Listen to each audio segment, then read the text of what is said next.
മൻസൂർക്ക പറഞ്ഞ പോലെ തന്നെ സ്മാർട്ടിന്റെ 175 എന്ന് പറയുന്ന പെർഫ്യൂം നമ്മളെ കയ്യിൽ അവൈലബിൾ ആണ്. പെർഫ്യൂമിന്റെ ബോക്സ് എങ്ങനെയാണ് വരുന്നത്, നല്ലൊരു ഭംഗിയുള്ള ഒരു നോർമലി പെർഫ്യൂം ആയിക്കാണ്ട് നമുക്ക് ഇതിനെ പരിചയപ്പെടുത്താൻ പറ്റും. ഞാനിത് അൺബോക്സ് ചെയ്തിട്ടില്ല, കാരണം എന്റെ കയ്യിൽ കുറഞ്ഞ പീസ് ക്വാണ്ടിറ്റിയിലുള്ളൂ.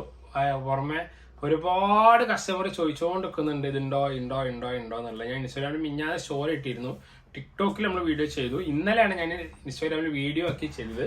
പിന്നെ ജസ്റ്റ് ഇതിലും കൂടി നമ്മളെ യൂട്യൂബിലും കൂടി ജസ്റ്റ് ഒന്ന് പരിചയപ്പെടുത്താം എന്ന് മാത്രം. നല്ല കളക്ഷനുമാണ്, നല്ല പെർഫ്യൂമാണ്. 4 ആളെ ഇടയ്ക്ക് നമുക്ക് അടിച്ചു പോയാൽ എങ്ങനെ ഉണ്ടാവും എന്നുള്ളതൊക്കെ മുപ്പര് പിന്നെ എന്താ പറയുക, മുപ്പര് അങ്ങനത്തെ മുപ്പര് റിവ്യൂല് പറഞ്ഞിരുന്നു. മുപ്പര് ഓഫീസിൽ പോകുന്ന സമയത്ത് ഞാനിത് അടിച്ചു പോയി മാനേജേഴ്സൊക്കെ എന്നോട് പൊതുവെ ചോദിക്കാറുണ്ട് ഇത് ഏതാണ് പെർഫ്യൂം എന്നുള്ളതൊക്കെ. ആ പറയപ്പെട്ട പോലെ തന്നെ ആവും എന്നുള്ളതാണ്. കാരണം ഞാൻ ഇതിന്റെ സ്മെല്ല് എങ്ങനെ ഉണ്ട് എന്ന് പറഞ്ഞാൽ എനിക്ക് അറിയൂല. ഈ പ്രൊഡക്റ്റ് എന്റെ കയ്യിലുണ്ട് എന്ന് അറിയിക്കാനാണ് ജസ്റ്റ് ഞാൻ വീഡിയോ ആയിട്ട് വന്നത്. സ്മാർട്ടിന്റെ 175. ഇതിന്റെ ഡീറ്റെയിൽ ആയിട്ടുള്ള വീഡിയോ നമുക്ക് വേറെ വീഡിയോ കാണാം.